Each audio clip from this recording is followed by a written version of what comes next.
Assalamualaikum warahmatullahi wabarakatuh. Salam, Om Swastiastu, Namo Buddhaya, salam kebajikan, salam sejahtera untuk kita semua. Semangat pagi, Sobat Pelatihan, bagaimana kabar Anda hari ini? Semoga kita selalu dalam keadaan sehat walafiat tanpa ada suatu halangan apapun. Sobat Pelatihan, pada kesempatan hari ini saya ingin mengajak Sobat Pelatihan untuk memahami posisi Kementerian Agama dalam pembangunan bidang agama di Indonesia.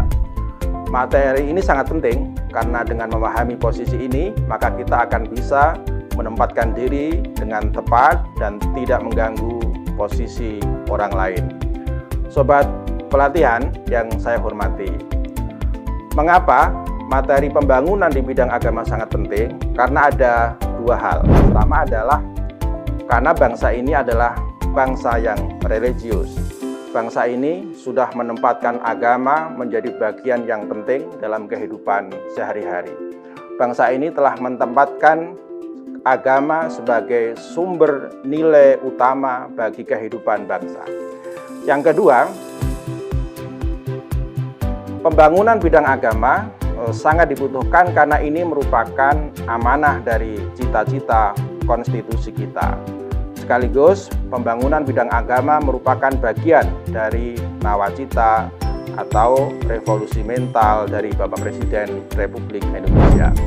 Sobat Pelatihan yang saya hormati, pertama saya ingin menjelaskan mengenai bagaimana relasi atau hubungan agama dengan negara.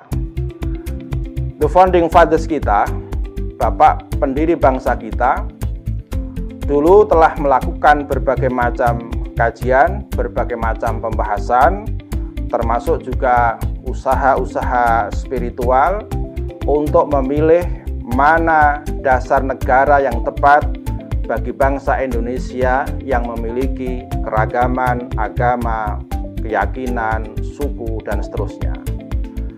Bangsa Indonesia tidak memilih negara ini dipisahkan antara agama dan negara. Karena kalau urusannya dipisahkan antara agama dengan negara, negara urusannya negara, negara sama sekali tidak mengurusi masalah-masalah agama, dan agama betul-betul menjadi urusan warganya atau urusan umat beragama, maka itulah yang disebut dengan negara sekuler. Di sisi yang lain, para pendiri bangsa juga tidak memilih negara teokrasi, di mana urusan negara dan urusan agama menjadi satu. Urusan negara ya urusan agama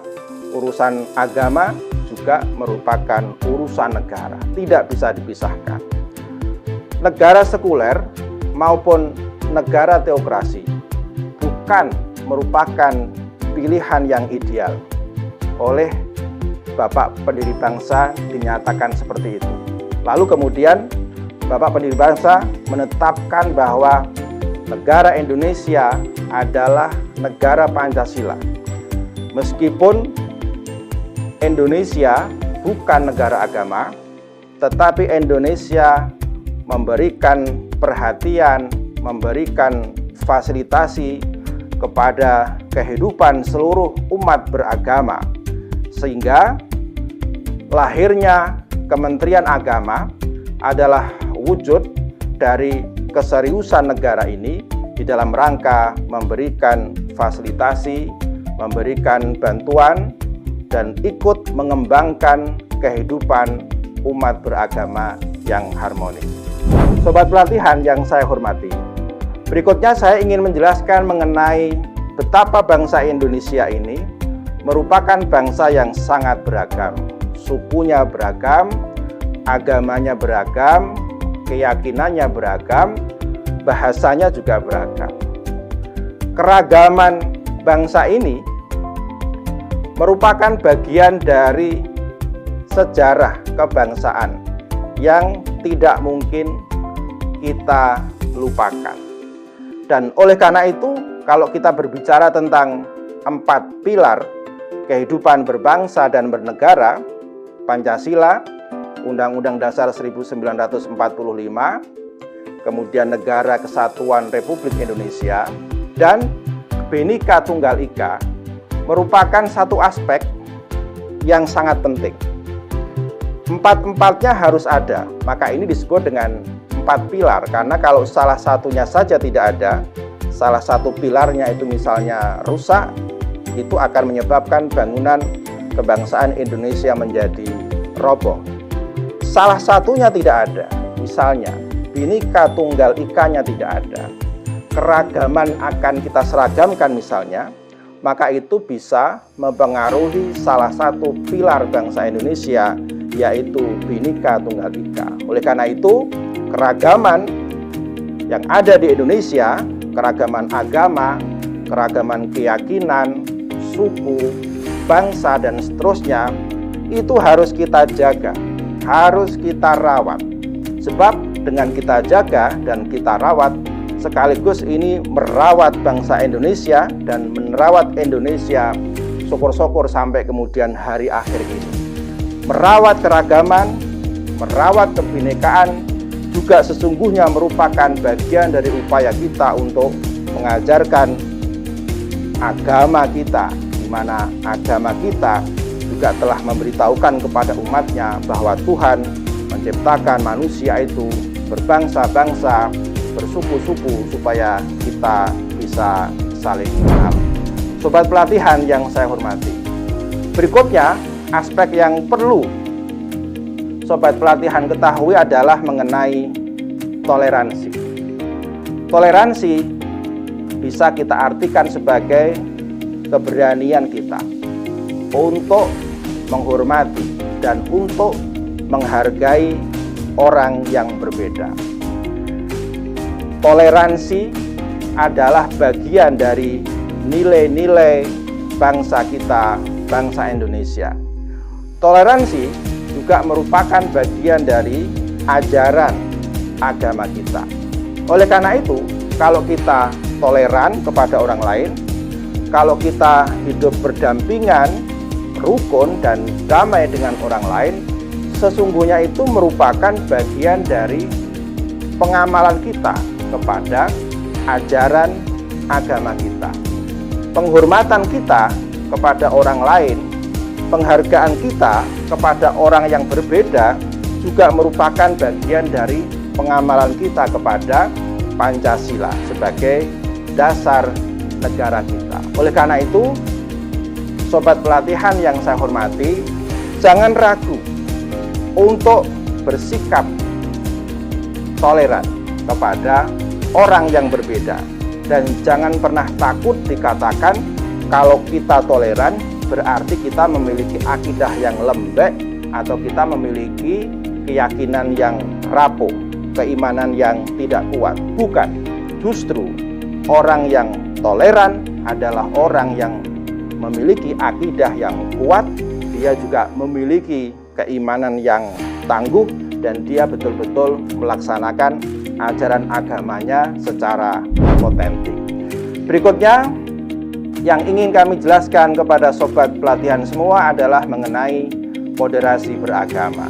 Moderasi beragama merupakan salah satu program prioritas dari Menteri Agama Republik Indonesia, Pak Kiai Haji Yakut Khalil Qumas. Merupakan salah satu program prioritasnya, yaitu penguatan moderasi beragama. Moderasi beragama secara simpel, secara sederhana, kita bisa artikan sebagai sikap atau perilaku beragama yang tidak ekstrim kiri atau tidak ekstrim kanan. Orang yang moderat secara agama berarti orang yang tidak mengamalkan agamanya secara ekstrim. Nah, ini menjadi penting. Di dalam moderasi beragama ada 4 indikator. Pertama adalah anti kekerasan. Setiap persoalan, apapun persoalan yang dihadapi oleh bangsa ini, tidak boleh diselesaikan dengan kekerasan. Jalur dialog, penyelesaian secara damai, itulah yang diutamakan. Itu merupakan ciri moderasi beragama yang pertama. Yang kedua adalah toleran. Orang yang moderat adalah orang yang berani menghormati dan menghargai orang yang berbeda agama dengan agama kita. Orang yang toleran bukanlah orang yang membenarkan atau meyakini dari kebenaran agama mereka. Orang yang toleran juga tidak mencampur adukkan akidahnya atau tidak ganti-ganti agama dari satu agama ke agama yang lain. Orang yang toleran adalah orang yang berani menghargai dan mengakui keberadaan orang yang berbeda dengan agama kita. Yang ketiga, indikator moderasi beragama adalah komitmen kepada bangsa ini atau komitmen kebangsaan. Orang yang beragama tidak boleh menjadi musuh negaranya. Dimanapun dia berada, maka umat beragama itu harus setia kepada negara yang selama ini menjadi tumpuan hidupnya. Orang yang beragama tidak boleh memusuhi negaranya. Orang yang beragama harus mencintai negaranya. Karena itulah kemudian di dalam konteks umat Islam di Indonesia dikembangkan satu doktrin misalnya kecintaan kepada bangsa dan negara itu dengan hubbul waton minal iman. Cinta kepada tanah air adalah bagian dari iman. Yang keempat, indikator dari moderasi beragama adalah ramah terhadap budaya lokal. Kita tahu bahwa setiap bangsa, setiap masyarakat, setiap suku itu memiliki budayanya masing-masing. Masing-masing memiliki tradisi, memiliki kebiasaan yang berbeda satu dengan yang lain. Budaya merupakan bagian dari kehidupan bangsa Indonesia. Budaya merupakan jati diri bangsa. Budaya setiap orang, setiap bangsa, setiap suku harus kita berani untuk menghargai dan menghormatinya. Kalau kita sedang melihat budaya lokal, maka semata-mata jangan menggunakan kacamata akidah agama kita. Karena kalau begitu kita menggunakan kacamata akidah kita untuk menilai suatu budaya, maka hampir semua budaya itu pasti salah. Maka kemudian kalau kita melihat budaya, gunakan kacamata budaya. Kalau kita mau mengukur budaya, maka gunakanlah ukuran-ukuran yang sebanding atau segelombang dengan budaya itu. Maka nanti kita akan menghargai betapa budaya itu sangat penting bagi orang-orang yang hidup di budaya tersebut. Bapak dan Ibu, sobat pelatihan yang sangat kami hormati, demikianlah materi kita hari ini tentang pembangunan di bidang agama, supaya kita tahu persis posisi kita, baik sebagai ASN Kementerian Agama maupun sebagai warga negara. Pesan saya kepada Bapak dan Ibu, sobat pelatihan semua, teruslah bersemangat mengikuti pelatihan ini sampai selesai. Jangan ada satupun materi dari pelatihan ini yang terlewatkan.